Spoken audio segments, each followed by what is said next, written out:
B2B companies miss the mark on voice of the customer all the time, and their CX practices really suffer because of it. So I'm going to tell you why.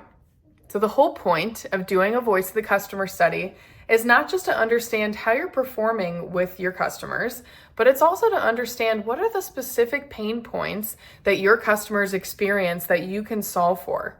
How do you compare competitively? What kind of wallet share do you have with these accounts, and what do you specifically need to do in order to steal share from competitors and grow wallet share? So the problem is that a lot of companies will end up sending out mass web surveys to anybody that's ever bought from them. So whether they placed a $5 order or a $5 million order, they are getting a web survey. And the issue is that they can't isolate these web surveys to top accounts because there's a less than 2% response rate. So you're not talking to, revenue driving accounts. And also the data comes back really empty. There's not a lot of why behind, web survey answers. You're lucky if somebody's going to fill out a sentence or two on the reason behind a score. So let's take a look at a couple of examples on how we've seen this play out as voice of the customer experts. So this first example is around innovation. So in a web survey, we asked, how innovative do you consider this company to be? They gave a 6 out of 10 here, which is not a great score. And they just said, I want to see more ambitious innovation programs. There's no specific why, there's no specific action item. Hey, innovate here because this will solve X, Y, and Z for me.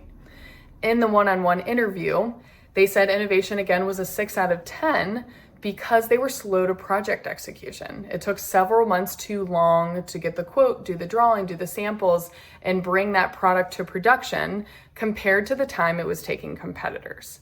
So you really understand where they were losing compared to competitors here.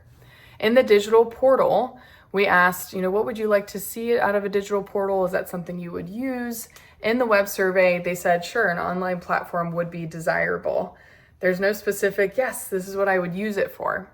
So in the in-depth interviews, they said the other supplier, which is a direct competitor here, has a portal that I can log into. I can track orders, receive daily reports and the status of each order. So they really understand what they wanted to see out of a portal and what they would use it for. So in-depth interviews are absolutely the way to go if you're looking to leverage voice of the customer for growth. If you really want to use it to improve and drive that wallet share, become a best-in-class supplier, opt for one-on-one interviews with key decision makers at top accounts.